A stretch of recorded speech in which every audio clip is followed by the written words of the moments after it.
17 বছর ধরে একটা ভালো নির্বাচন চাইছে, চাইছে কিনা?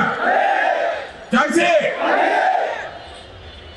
আজকে যারা ক্ষমতায় আছেন তারা বলছে এত তাড়াতাড়ি কেন, এত তাড়াতাড়ি কেন? আরে আপনার কাজটা কি? 6 মাস হয়ে গেল আপনি চালের দাম কমাতে পারেন না।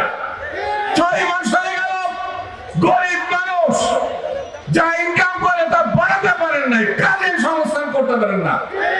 লক্ষ লক্ষ মানুষ বেকার। যে বৃদ্ধ মা বাবাটা অপেক্ষা করেছিল তার সন্তান একটা চাকরি পাবে, লেখাপড়া শিখিয়েছে, সেই ছেলেটি এখন বেকার। সেই ছেলে বাপ মার সামনে গিয়ে দাঁড়াতে পারে না, মাথা নিচু করে চলেছে। ভালো সাবজেক্টে পড়েছে, ভালো রেজাল্ট করেছে, রাষ্ট্রের দায়িত্ব ছিল তার একটা চাকরি দেওয়া। আপনি মিস্টার ইউনূস সাহেব, আপনাকে আমি পছন্দ করি। আপনি বিচক্ষণ ব্যক্তি, আপনি দেশের সবল বিদেশের সফল, দেশের মানুষ চেনে বিদেশের মানুষ চেনে, কিন্তু 6 মাসে তো লবণাঙ্কা কিচ্ছু করতে পারবেন না, কিচ্ছু না, কিচ্ছু। একটা মানুষকে আপনি চাকরির ব্যবস্থা করতে পারেন। সিন্ডিকেটের কথা শুনি, বাজার সিন্ডিকেট হাসিনার আমলে যেটা ছিল এখনো সেটাই আছে, কোনো কোনো ক্ষেত্রে আর শক্ত হয়েছে। আর সামনে হচ্ছে আমার রোজা। তাহলে মিস্টার ডক্টর মোহাম্মদ ইউনূস সাহেব, আপনার রেখে আমাদের লাভটা কি?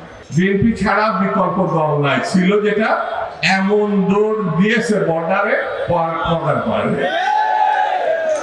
হাসিনা ভাই এর বিরুদ্ধে বলতে অনেকদিন বলতে তার ভালো লাগে না।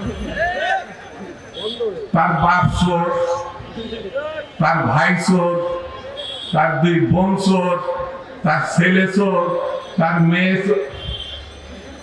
একটা মানুষ খুঁজে পাবেন না এই শেখ পরিবারে ভালো হিসেবে চিনি।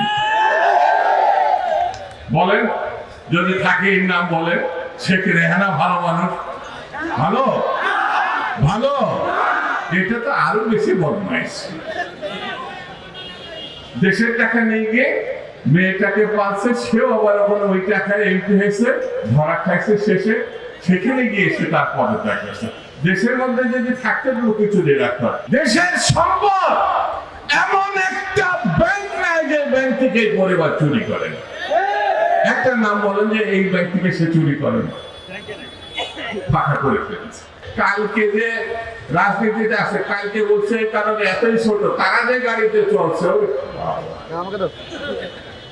আর 27 মাইল যেতে গিয়ে হেলিকপ্টার চলছে।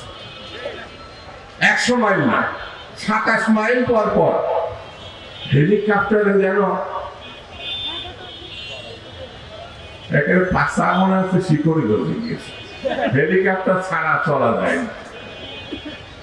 বিএনপি নিয়ে টানাটানি করবেন না। আমি এই সভাকে বলে যাই, বিএনপির চ্যালেঞ্জ নেওয়া দরকার।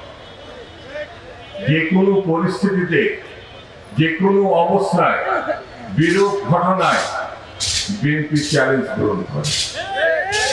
গণতন্ত্রের জন্য যত রক্ত লাগে, যত প্রাণ দিতে হয়, সব দেবে বিএনপি।